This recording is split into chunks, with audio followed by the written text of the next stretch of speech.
All right, I got Lieutenant Colonel David Grossman back on the show for round two. If you don't know Lieutenant Dave Grossman, you should, because he's an internationally recognized author, scholar, soldier, speaker for one of the world's foremost experts in the field of human aggression and the roots of violence and violent crime. Colonel David Grossman, welcome back to the show, brother. Hey, Joel, proud to be on board with you. And I know, you were talking about this whole addictive dynamic of our technology. And I think it's just such an important, you talk about a disruptive factor in our civilization and being able to digest it in a healthy way. I'm just eager to dive into that topic, and your listeners will be able to turn around and have something to take away and put it in their life to be better able to digest what this civilization is throwing at them every day. Yeah, man. Well, I reached out to you because I was concerned. I just read Jonathan Haidt's book, The Anxiety Generation. Yeah. And he talks a lot about cell phones being a huge, major problem for our attention span and what it's causing our civilization. He said, has caused a rewire in our civilization. And it made me reflect back to your book, I think in 2016, called The Assassination Generation. And you were talking about the perils of video games. Yeah. And it's really a point for me in my life as a father with a 10-year-old and a 6-year-old, 7-year-old now. And I think about that. We don't even own a TV, just so you know. But I've gone to the arcade with them, and I've watched just in the brief moments of them, playing guns and shooting guns and just what it does to them in an hour of being there. And so I reached back out to you. I said, I got to have you back on because that was back in 2016. And I wanted to hear kind of how you've thought about this as we've continued to see a lot of these mass shootings continue to rise and uptick, and that hasn't gone down, coupled with the disruption of cell phones. So I said, I got to go back and get the expert back on my show to talk about this and what we can do as fathers, as parents, and how we can start to attack that. Before we jump into that, though, Dave, do you want to just kind of brief people? Last time I had you on, which was like about 3 years ago, we were talking about the importance of sleep. And you are not only an expert in violence in the military and combat and tactics, but you're also a huge health nut. And you're not a health nut that just reads like blogs. You read like the PubMed studies. Yeah. And so you were sharing us with some of you want to just give people a quick recap of what we were talking about on that last one about sleep and why it's so important for our first responders and entrepreneurs and dads and everybody out there.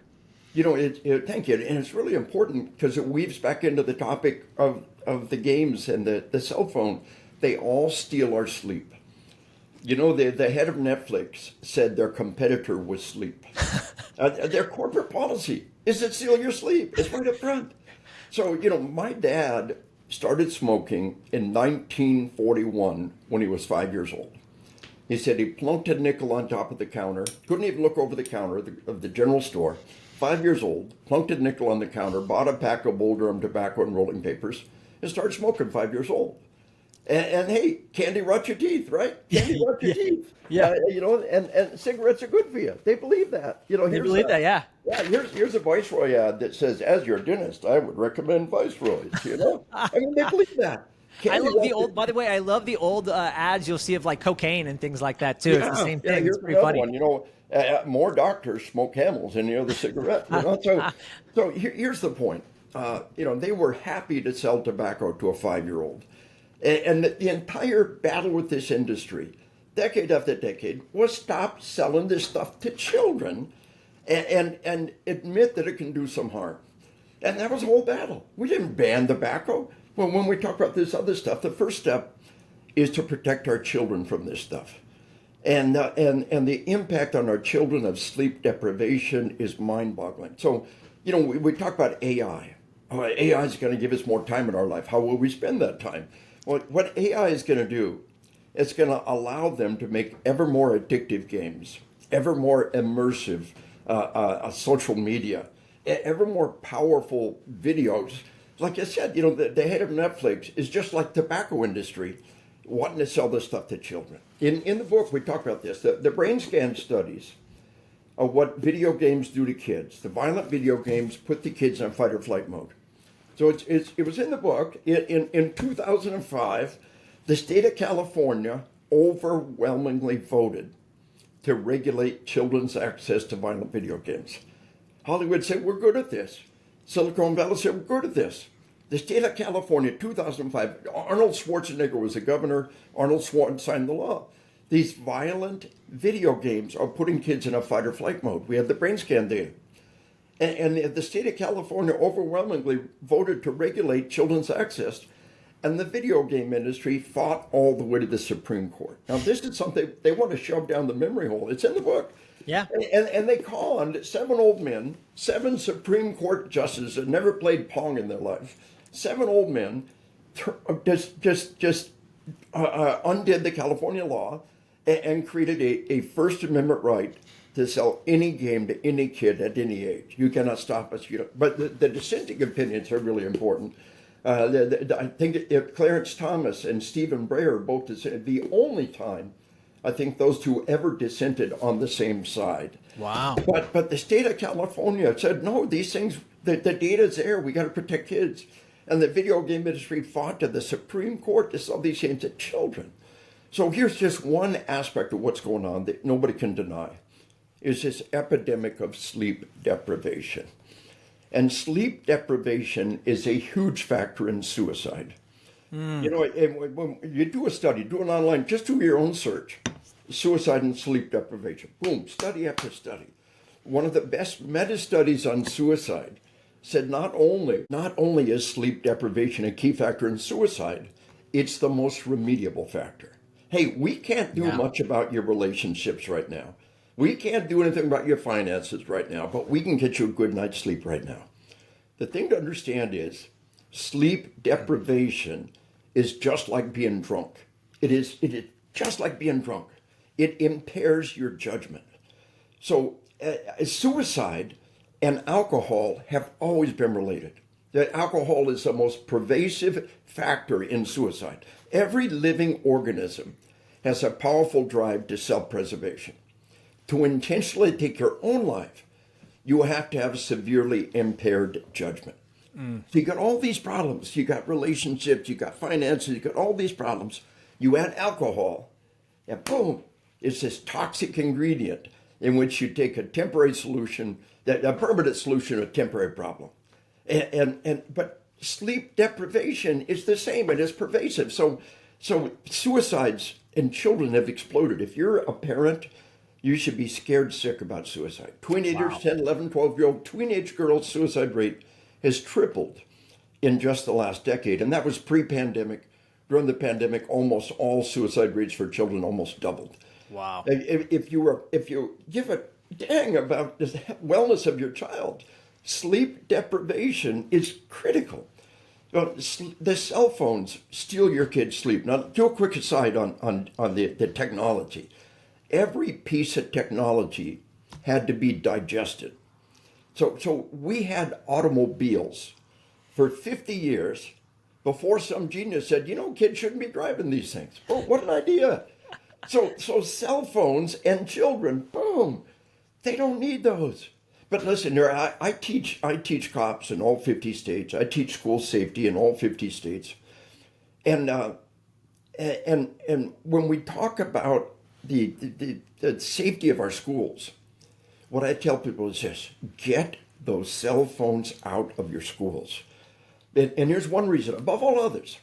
If there is a tragic incident in your school, if there is a mass murder occurring in your school, 100 terrified parents are going to beat the first ambulance to the school. Because 100 terrified parents are going to find out from the kids. The kids will call them, they will text them, and there's gunshots in the hallway and bad things are happening, I'm scared. And boom, 100 terrified parents, and your kid's going to die because we can't get the ambulance within a block of that school. Mommy and daddy going to hear before 911, mommy and daddy live closer than 911, and mommy and daddy are going to get there.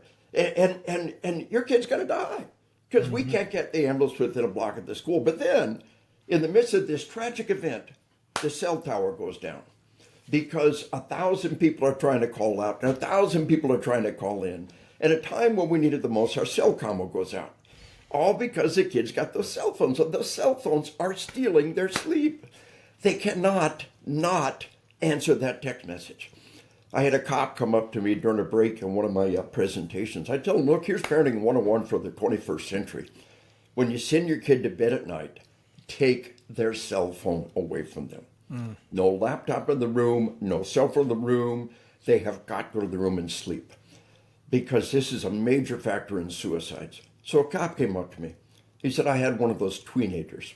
He said she was a good girl. She was an A student. She said, Dad, it's embarrassing. You don't have to take my cell phone every night. You can trust me. Family policy, cell phone, the charger, you go to bed. It's all right, I trust you. Keep your cell phone. He said, a little while later, she took her life. He said, my little girl took her life.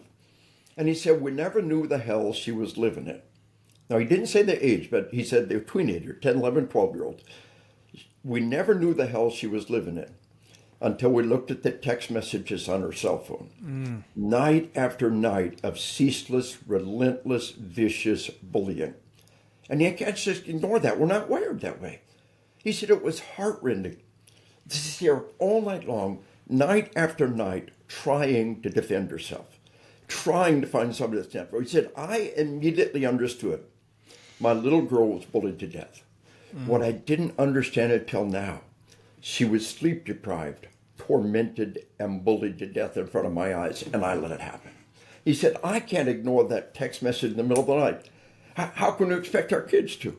He said, the one thing on earth I could have done for my little girl is take her cell phone overnight, let her turn off all the bad stuff in this world. So the social media is designed to be addictive, and they're going to use the AI to make it ever more addictive. The video games are just, we've all played a video game, and suddenly it's 4 or 5 o'clock in the morning. Got no idea where the last 6 hours went, and it's time to get up and get dressed and go to work. And now you're at 24 hours without sleep, and you walk out the door 24 hours without sleep. It's just like blowing 0.10 blood alcohol level. And we got people all around us that are spending the night binge watching TV shows. Remember, Netflix says their competitors sleep. The video game will never say, you've been playing this game for 36 hours, we're going to turn it off, you go to bed now. They'll never do that. Social media will never say, you've been on social media 48 hours, we're going to turn it off, go to bed now. They'll never do that. And Netflix has flat said their competitors sleep. They'll never say, you've been doing this for 24 hours straight, you're going to turn it off, you get some sleep. They will never do that. They want to sell their product, and your time is their money, and your sleep is their money. Netflix put it on if they steal your sleep, they make money. And that's their goal. So this is destroying our civilization. This epidemic of sleep deprivation is a key factor in traffic deaths. And year after year, we brought traffic deaths down. Airbags, seatbelts, medical technology. Now, worldwide, traffic deaths have exploded. What is the new factor? A global epidemic of sleep deprivation. Now, the number 1 and number 2 killer of your kids is suicide and traffic deaths. The number 3 killer is drug overdoses, opiates. Opiates, prescription opiates have exploded. Look, why not meth? Why not crack? Because sleep deprivation creates chronic pain. You don't sleep, you're going to hurt. And so fentanyl is an opiate. Fentanyl kills 70 to 80,000 Americans every year. It's an opiate. Why are they sick? Why not crack? Why not meth? Because they hurt. They're sleep deprived and they hurt. Sleep deprivation is a key factor in Alzheimer's. I just read an article today by a sleep scientist who said, I was a sleep when I'm dead guy. And then I saw the research connecting sleep deprivation to Alzheimer's. And I tell people, oh yeah, you say, oh, sleep when I'm dead. You have a decade of Alzheimer's first, you idiot. So we see the link between sleep deprivation, suicide, and traffic deaths, and opiate overdoses, and the link to Alzheimer's and obesity. And this is our culture coming at us 100 miles an hour, and we don't even know because they're not telling us.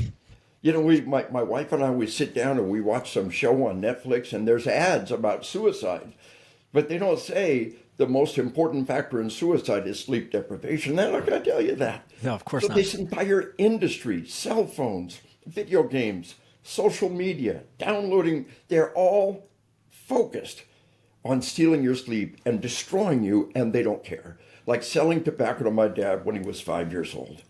And so there's where we are. We've got to protect ourselves and protect our children in this time of toxic, violent, and this toxic, even set aside the fact that the video games are murder simulators. Set aside the fact the link between media and video games and committing these crimes. Set that aside.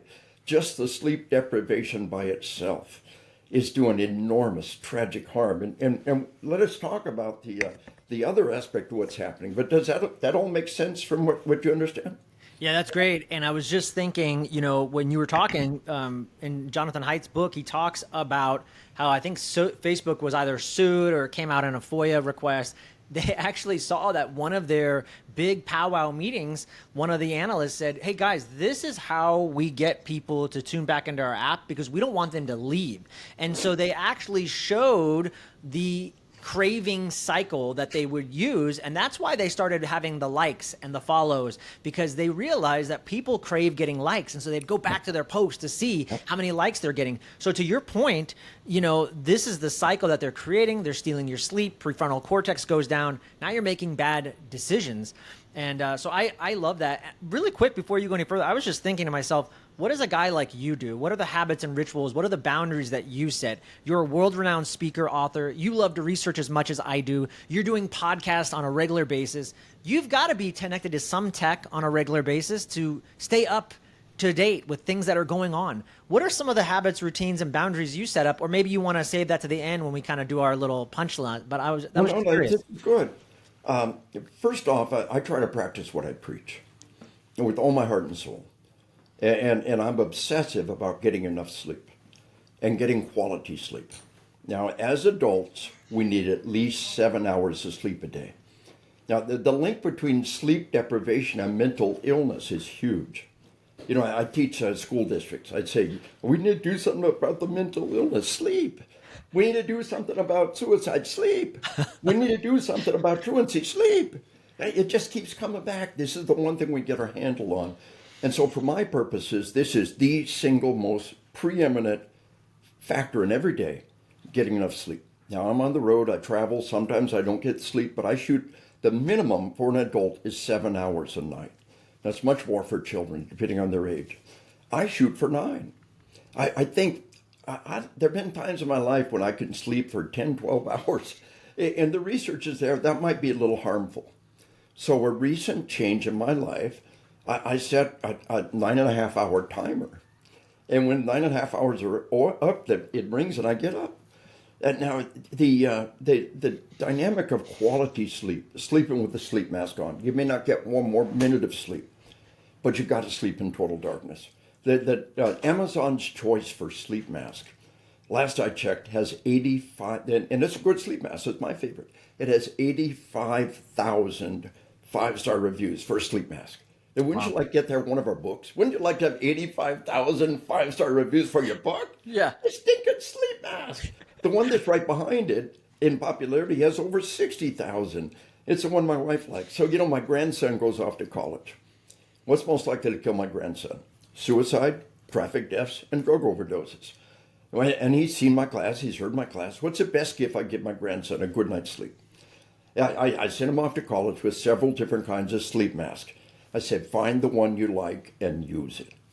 Now, the other thing that I do, I'm 68 later this week.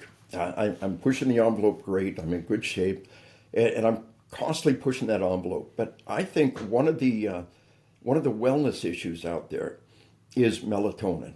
I think as we get older, the body produces less melatonin. And start with a baby dose, just the smallest dose you can find. A little bit goes a long way. I'm a big believer in the Fitbit or the Wara or one of the sleep trackers. The sleep tracker is a piece of technology that allows you to keep track of your single most important wellness issue, which is sleep. And this fitness, you know what's happening, guys, is the coaches in the college and pro teams, they're making sleep. You won't hear this. I won't tell you. It's their secret ingredient. And what they do is the college sports team, the coach, they're all wearing a Quora ring or the fitness and the fit track. And so they all wear this ring and the coach is downloading and making sure they get sleep. So one guy wears 10 rings and goes to bed and the other guys go party. And the coach said, we catch on to that real fast. You think you're the first ones to think of that one. Oh, we figured that one out. Yeah. But this is our secret ingredient for me is sleep management and making sure they have the time and use the time. And as I get older, just a little baby dose of melatonin, I find it's helped a little bit. And that's about it.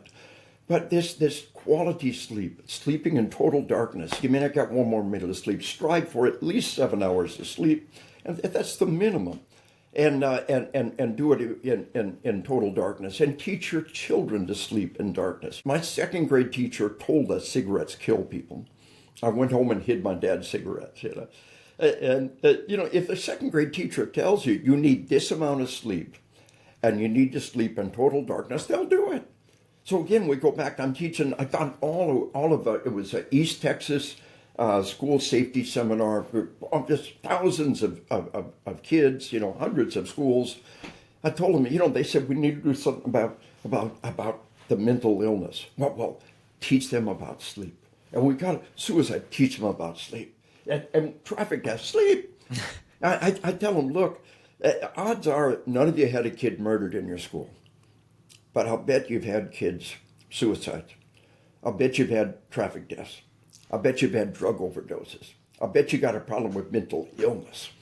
And if you really want to do something about it, teach your kids about sleep. It's eating us alive. And so this industry is just like selling tobacco to my dad when he was 5 years old. We got to get these people under control. In the meanwhile, you, the parent, the consumer, has to stand up and take charge of your life. I'm going to get enough sleep. I'm going to track my sleep. I'm going to make it happen. It is the single most preeminent wellness issue. You want to lose weight? Get more sleep. The link between sleep deprivation and weight gain is overwhelming. The link between sleep deprivation and heart disease. Now, you're worried about heart disease? You should be. Get enough sleep. The data is just so overwhelming on that whole subject. And one other thing. Now, being sleep deprived is like being drunk. Now, we have 2 centuries and 10,000 studies showing the link between alcohol and violent criminal behavior. Every cop will tell you drunk people get stupid, drunk people get in fights, drunk people steal stuff, drunk people do stupid stuff. Well, I don't have the data, but I'll tell you with all my heart, sleep deprivation is the same as alcohol when it comes to violence. I recently presented in a prison to a bunch of people that are part of a program, and I told them about sleep deprivation causing violent behavior. And you see alarm bells going off. And when I did this thing, I hadn't slept for 2 days. Man, when I did this and I didn't sleep for the last, and they all come up saying, man, this sleep deprivation was key. And they're all coming up and say, whoa, if I'd have known that. And the link between sleep deprivation and criminal behavior, and especially violent criminal behavior, is overwhelming. And so we got this explosion of violence. So, I love your theme of disruption in the industry. And I only bring on people, and what Colonel is referring to is I only bring on people that I believe are disruptive in their industry and what they're doing. And they're saying something that nobody else is saying. If I wanted to get a regular Western doctor to come out here and tell me whatever, stuff that's not working and getting results, I could do that. But I want to bring on people like yourself who are really shedding light on things that, like you said, no one's talking about. Netflix is telling you they're disrupting your sleep, but they're not telling you to stop sleeping, right? Or to get good sleep. So let me give you an angle on that, because it weaves back into this subject. My book on killing came out in 1995. We've sold over 500,000 copies in English. It's been translated into 9 languages. Marine Corps Commandant's required reading list. If you go to Google Scholar, scholar.google.com, any published work, it will show you that work and show you how many times it has been cited in other published works. It's one of the coolest pieces of technology around today. Go to Google Scholar, scholar.google.com. Look up some of your favorite books and see the impact that they have had based on how many times they've been cited. And this book has been cited over 3,700 times in other works, other published works. And that's really, really a high bar. And one of the things we talk about is this resistance to killing. And this is important now. People point some terrible crime. Well, that proves that mankind's a killer. No, that's an outlier. Look, we're a nation of 1/3 of a billion people. That one terrible crime you heard about today, that's 1 1/3 of a billion. In the average year, We have somewhere between 14,000 and 20,000 murders every year in our entire nation. So you tell me, and you explain to me, the 99.999999% of our citizens who didn't kill anybody today. I call that killology. Look, criminology is not about being a criminal. And killology is not about teaching people to kill. It's about understanding the factors that enable and restrain killing in our society. So here's the thing about the book. Now, in World War II, we found out most of our troops wouldn't pull the trigger. It was a training flaw. We taught them to shoot bullseye targets. We have no known case of any bullseyes ever attacking our troops. If you've been in the U.S. Armed Forces or law enforcement since the Korean War, you never once shot no bullseye. A man-shaped silhouette popped in your field of view. You hit the target, target drops. Stimulus response, like a pilot in a flight simulator, like a kid in a fire drill. Modern training makes killing a conditioned response. And oh, by the way, the video games do the exact same thing to our kids. Now, in 1995, I predicted a generation of juvenile killers like nothing we've ever seen before. And then we had the Jonesboro School Massacre in 1997, 1998 Columbine. Now remember, this is worldwide. Russia, a news article from Russia that I show in my classes, Russia's had 4 school massacres in just one state in a 15-month era. It's not being reported. Finland, the first multiple homicide by a juvenile in the school was in Canada. So around the world, children are committing crimes we've never seen before. Well, people say, oh, I played those games, I'm not a killer. Well, when I was a kid, I never buckled my seatbelt. I'm just fine. Nobody buckled. We're all just fine. I don't know a single kid who died because his seat wasn't buckled. But what a stupid risk we were taking. I'm a cop, and you scrape a few kids off the highway, you become a believer in seatbelt laws, you understand? Not every kid with a seatbelt unbuckled died. Most ones that died had their seatbelt unbuckled. Not every kid that played these games becomes a killer, but all the killers played these games. Now that's part of the equation. I want to show something else that's happening here that's totally disruptive.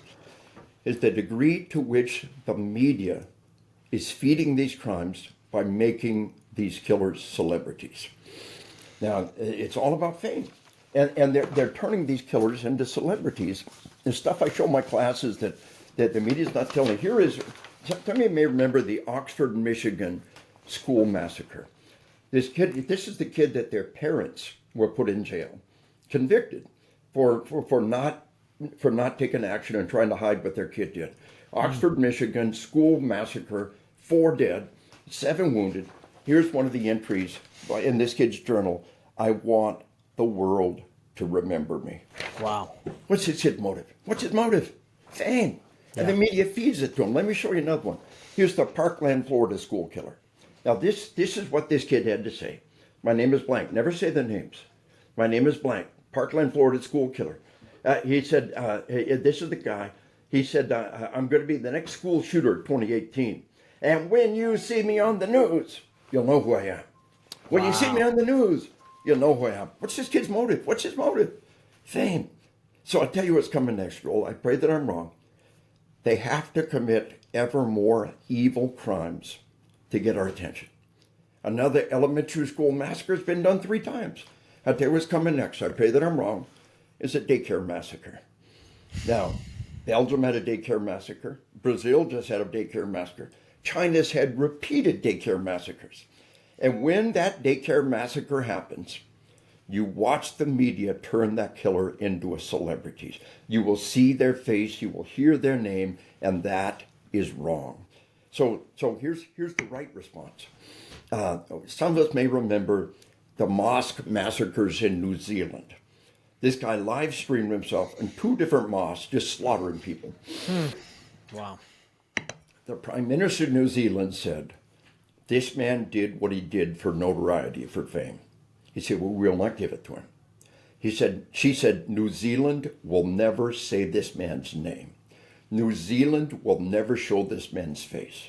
New Zealand will not even give him his name. Boom.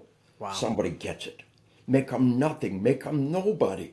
So when you see this next evil, horrible act happening, a school bus massacre, a daycare massacre, the next step down this path of evil, and you see the media turn them into celebrities, we'll see their face, okay, for the first week, tell us a name, show us a face, then boom, make them nothing, make them nobody, refuse to even say their name. And this is irrefutably a factor in the equation. The video games train them to kill, the media it rewards them for killing, and then we wonder what happened. And then the movies that convince them that the killer is the good guy and the victims are the bad guys. These sick movies where the killer is the good guy and they slaughter people who deserve to be slaughtered. We're not killing criminals or killing Nazis.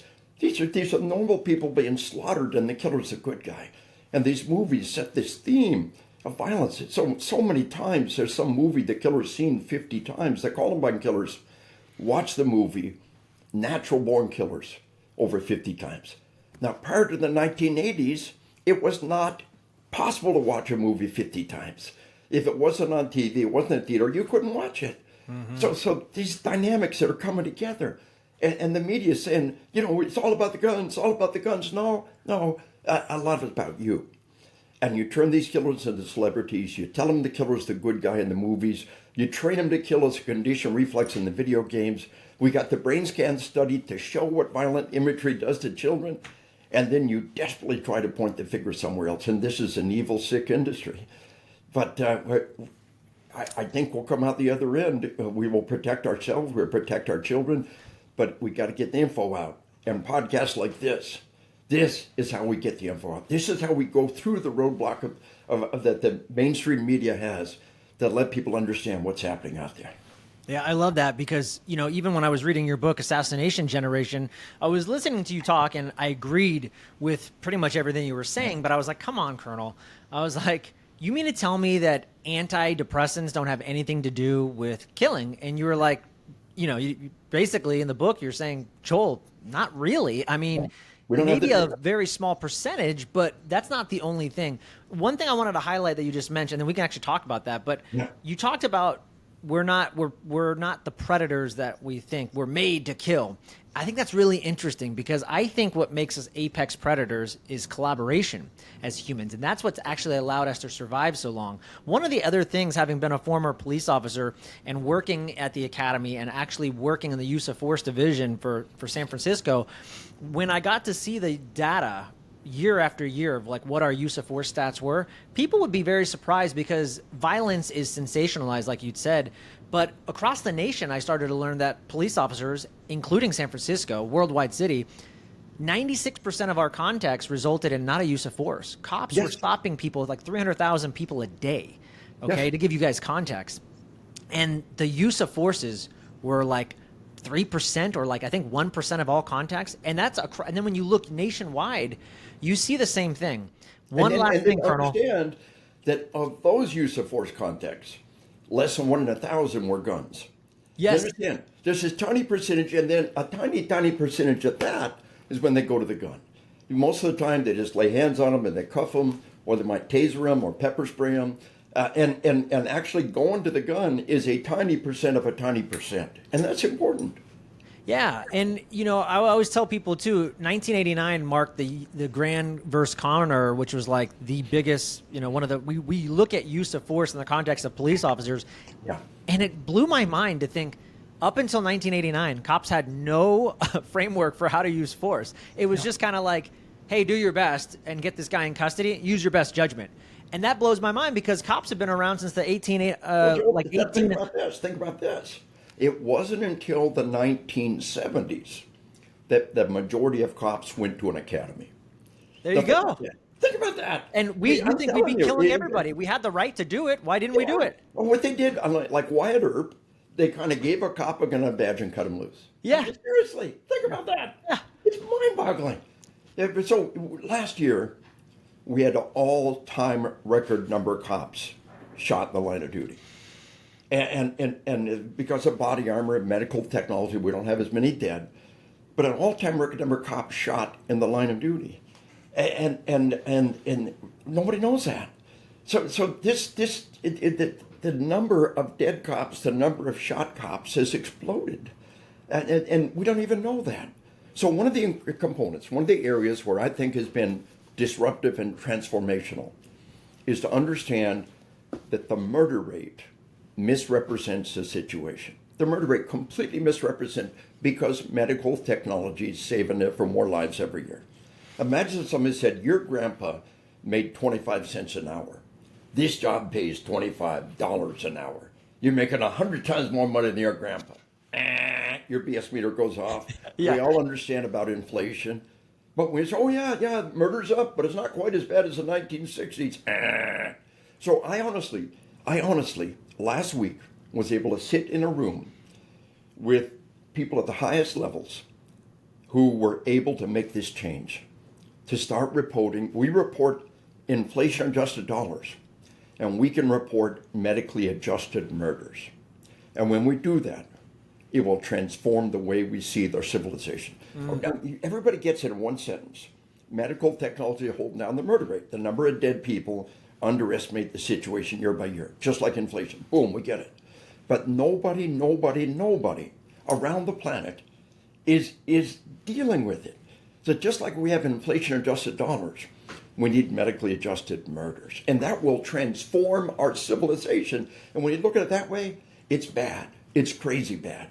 It gets worse and worse and worse year after year. Yeah. And we slap a tourniquet on. We slap medical technology. We put body armor on. But still, all-time number of cops shot in the line of duty. In 2021, an all-time record number of cops murdered in the line of duty, in spite of all this medical technology and body armor. When we see murder rate explode, in 2020, it's up 30%. We've never seen, but oh yeah, in the news today, 2023, it's down 13%. They didn't mention that in 2020 it was up 30% and then up another 4%. Oh, it went down 13%. That's a fraction of what it went up. They don't report how it went up. Our crime went down 13%. Wrong. And so this deception our civilization has on how bad the situation is from this one perspective. Just like we have an inflation-adjusted dollars, we need medically adjusted murders. And if that room full of individuals I trained and spoke to last week walk out the door and do what I think they'll do, it will transform our civilization. The way we see violence and the way we see violent crime from this point on. And there's a disruptive dynamic right there. Yeah, that's huge. And to your point, just you highlight this in the book, Assassination Generation, that, okay, well, how are these kids, you mentioned a great topic about stimulus response, and they're getting this from the video games. Not only that, you highlight the fact that a lot of these killers were making headshots, and I'm sure that ties into what you're seeing right now with police officer deaths. How are these guys getting hit in the head? You had to have been trained on that. You don't just naturally shoot someone in the head, correct? Yeah. And in Paducah, Kentucky, she's a high school freshman. He opens fire in the prayer circle up in front of his school. He fires 8 shots. He had never fired a pistol before in his life. He stole the pistol in a neighbor's house, fired 2 magazines of ammo. That's his transition fire. He's been on the simulator.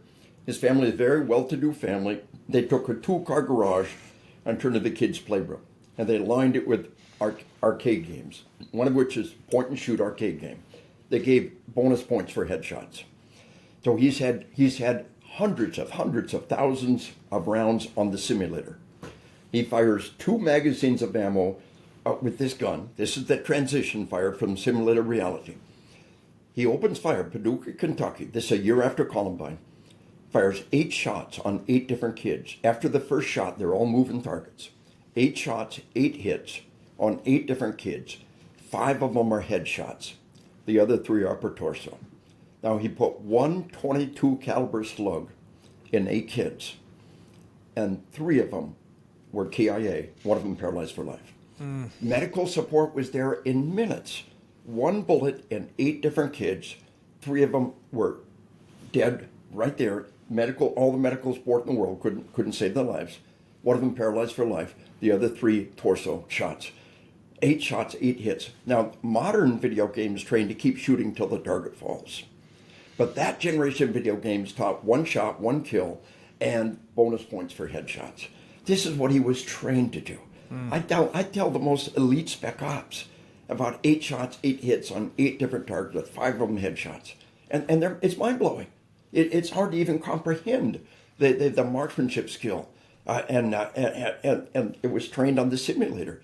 So yeah, these things train. And one of the big, the video game stooge scientists, he said, well, we got to admit Grossman's right about this one.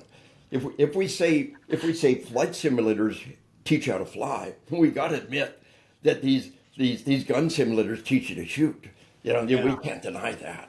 So here we are with this one dynamic that's irrefutable. Flight simulators will teach you to get in a plane and fly. And these killing simulators, especially the ones you actually hold the gun and point and shoot. But we've got a new generation of virtual reality simulators with swords and knives and axes. And what we're seeing is more and more stabbings and more cuttings. Now, when you look at this continuum of resistance, shooting somebody is easier. Shooting in the face is harder, but stabbing somebody is really, really hard. The psychological resistance to actually stabbing somebody is enormous. But the new virtual reality games are overcoming that and making it a conditioned response to stab and slash and hack. And as the games get more realistic and more addictive and more immersive, we see more and more of that kind of crime come out. And is that the next thing that you're worried about, by the way? Is that the next thing that you're worried about that's coming up next? We've had, obviously, I haven't seen there being a downtick in mass shootings in schools. That seems to be a regular occurring thing. Yeah. Are you worried now about, is that going to be the next trend, I guess, is stabbing? What do you foresee coming up? More violent shootings, more bigger types of massacres to get their name out, or stabbings? So what do you see? Both. And it's all coming like a freight train. And remember that one of their motivations is fame. They know that. They know they're going to be famous. They study the massacres. They want to get a score higher than anybody else. They want to use a weapon that's going to allow them to do it. And so around the world, England's had success in confiscating guns. China's had success. Japan's had success.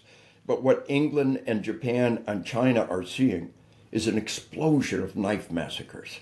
An explosion. I know you've talked to some of the British cops, because I've trained with a lot of them as well. They talk about those knife incidents, and they have to call. Most of them are unarmed, so you have to call a taser officer, or you have to call a gun officer, a guy who's trained to use a gun. The average Bobby doesn't have a gun, so dangerous times. Well, and again, if we do medically adjusted murders, we get an accurate reflection of just how stinking dangerous it is, Joel. It's scary bad out there. It really is. Violence has exploded to levels never seen before. Let me show you one piece of data here that I think your audience is. And Colonel, if we have time, could you also talk about the brain a little bit, of what happens in a child? I know you talk about in the book that there's something that happens in the midbrain, and that when kids are training on a video game, there's this midbrain catch that you talk about, and that's not happening because the brain. I always think about how this brain is being wired, and I'm worried about that, and I'm thinking that that's something you highlighted years ago, right? Yeah. And so if you have time, I want to talk about that as well. Well, you bet. And so the midbrain dynamic, here's the thing to understand. The written word can't be processed until around 7 or 8 years old. It goes in the eye, it's decoded, and then it trickles into the emotional center. The spoken word can't be processed until around age 3 or 4. It goes in the ear, it's decoded, and trickles into the midbrain, the emotional center.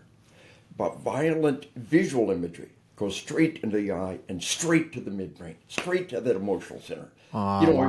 You see a snake! You see a snake, you jump, and then you process. So nobody should be talking book banning. Nobody should be talking free speech. Nobody should be telling adults what they can or cannot do. But violent visual imagery inflicted upon children is child abuse. Wow. And this is what's happening here. And so one of the things we're doing is we're training these kids to be bullies, to take pleasure from human death and suffering. Look, in basketball games or football games, somebody gets hurt, the play stops. We play toy guns, bang, bang, and you smack somebody and it leaves a mark and he cries. Everybody gather around the hurt kid, try to convince him not to tell mom. In healthy play, somebody gets hurt, the play stops. In the video game, you blow your playmates' heads off. They beg for mercy. They writhe in pain. Does the play stop? You get points. This is pathological play. This is dysfunctional play. So I ask people, do you remember when you were a kid, do you remember that bully who sincerely took pleasure in making you suffer? Because there's many, many more of those kids out there today. And it's terribly, terribly frightening. So this whole dynamic of what's happening there, and then, you know, this cutting edge, it just kind of tied up a little bit. My book on combat. I just came back from Ukraine, trained 2 or 3 times a day for a week straight all across Ukraine. And I only had a brief period of time. And the one thing I had to tell them was, you've got to get that sleep. You've got to make that sleep happen. What they're doing is they get time off and they're playing video games and they're watching movies because it's a form of escape, but it's stealing their sleep. By the way, in your book, you said 15% of marriages cite video games being the problem for why marriages are dissolving. So to highlight that for the guys out there. The other thing that I taught them, though, was about what happens in combat, like tunnel vision and auditory exclusion. You know, the shots get muted. How could we have had 500 years of gunpowder combat? So this book was given a Ukrainian Book of the Year award, literary award. And here they are in the 3rd year of a terrible, terrible war. More loss of life than we had in all of Vietnam, more loss of life than all of Korea. If we allow for population, they've lost far more people than we lost in World War II, and the war continues. And this became the Book of the Year award on what's happening. But here's where it really comes together. One of my most recent books is on hunting. And here's the thing. We cannot understand killing. We cannot understand combat until we understand hunting. And the wellness that flows from hunting into our civilization. You see, every species has a powerful resistance against killing their own kind. It's not that we have a resistance to violence. We are primed to hunt. We have resistance to violence against our own species. Every apex predator will not kill their own kind, except under rare exceptions in mating and territorial battles. And so the idea of hunting, just to give you one disruptive concept out there, Namibia versus Kenya. Kenya has banned all trophy hunting, and their game is being slaughtered. The poachers and the people just slaughtering game for food. Meanwhile, Namibia has drawn a circle around every village and said everything in that circle belongs to you. And that crazy American who will pay $100,000 to shoot that lion. And by the way, the lion is at the end of their life cycle. And death by old age in nature is a slow, hideous, horrible death. Think what it's like to die of old age in nature. You lay there for days as rodents and insects eat you alive. There is no, unless some predator comes and gives you a quick, and by the way, if you're laying there dying, the predator will eat the soft, gooey stuff first while you keep dying. Yeah. And nature does not give a quick death to anybody. So you understand the fact that you're given a quick ethical death to this critter at the end of the life cycle. And they are absolutely driven to protect their wildlife. And they can pay for the game wardens, and they can pay for the support, and they harvest the animal at the end of the life cycle. And they get the food, and they get the hide, and this guy goes off with the head, and it is so powerful. But see, it completely flies in the face of our image of this trophy hunter going and killing this magnificent creature who's at the end of the life cycle, and they get a quick ethical death, and the wildlife is being protected. So it transformed the way we think of it. And the concept is, throughout history, we have been in the middle of the food chain. Now, at the British government in India, between the year 1900 and 1910, over 100,000 people were killed by tigers. In India, that we know of. Between 1900 and 1910, over 100,000 people killed by tigers. Wow. Throughout history, we have been in the middle of the food chain. We had the chisel teeth of a rabbit. We had the grinding molars of a grass eater. We had the gripping fangs of a predator. And inside us, we have the run like hell and crap yourself response of a grass eater or a rabbit. But we also have the capacity to kill our own meat and bring it back, and the resistance the killing our own kind that every healthy predator has. So we can relook the situation. Actually, and as a species, and I think this is so cool, as a species, if we had been in existence for 24 hours, up until the last 6 minutes, all we did was hunt. We've been hunter-gatherers. In the middle of the food chain, it's not fun to be prey. We want to be predator. And so we talk about disrupting the view. Until the book on hunting comes out, then nobody's ever talked about all of this. Put it together. And again, hunters will all, you ask them, hey, you pull the trigger, you shoot a deer, do your ears ring? No. Oh, why not? You don't hear the shot, right? Oh, that's right. Why didn't you ever tell anybody? Oh, I thought it was crazy. Everybody lived in their own little world, and nobody said, yeah, I didn't hear the shots, and my ears didn't ring. So people think that sex is the big field of study. Sex has been done to death.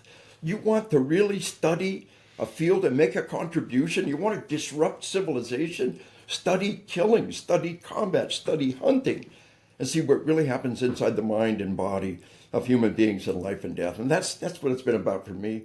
And then one of my books is on spiritual combat, which is another whole piece of the equation, which is worthy of addressing at the same time as well. So, let's go forth and let's disrupt our civilization. And I'll give you one last thing now. Please. Our little manicured monospecies lawn.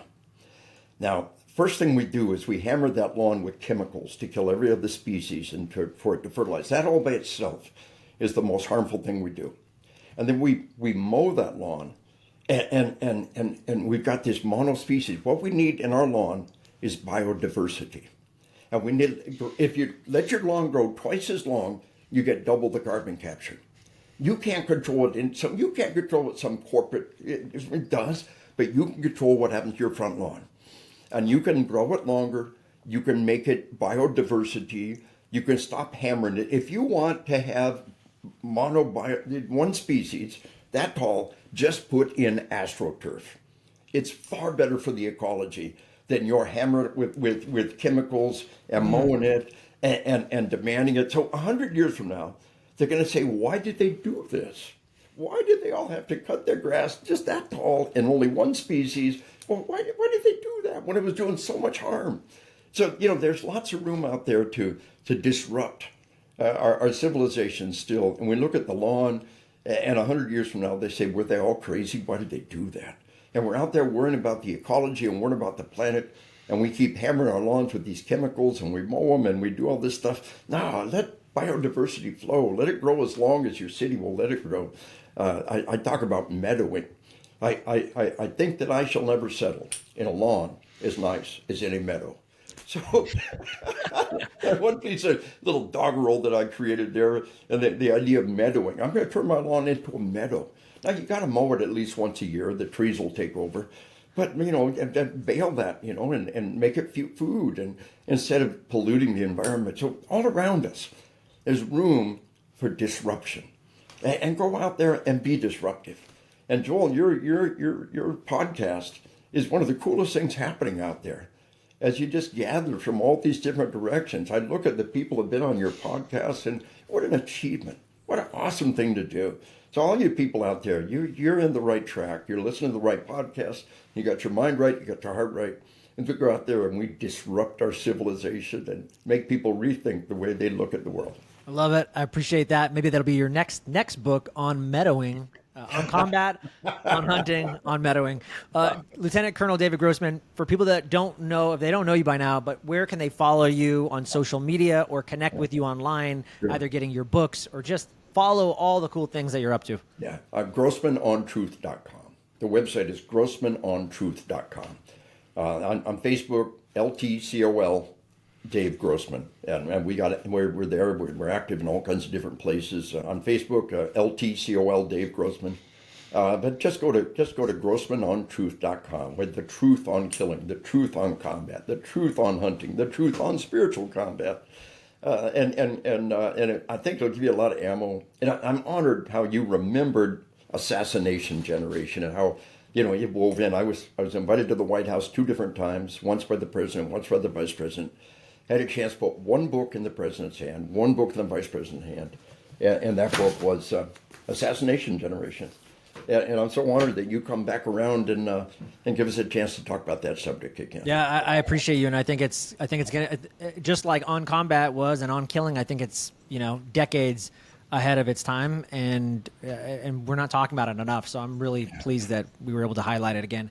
Thank you so much for the work that you're doing, brother. And I got to bring you on at least once a year because this was too long. So I appreciate you. And go forth and be disruptive. Absolutely. God bless America. Bye.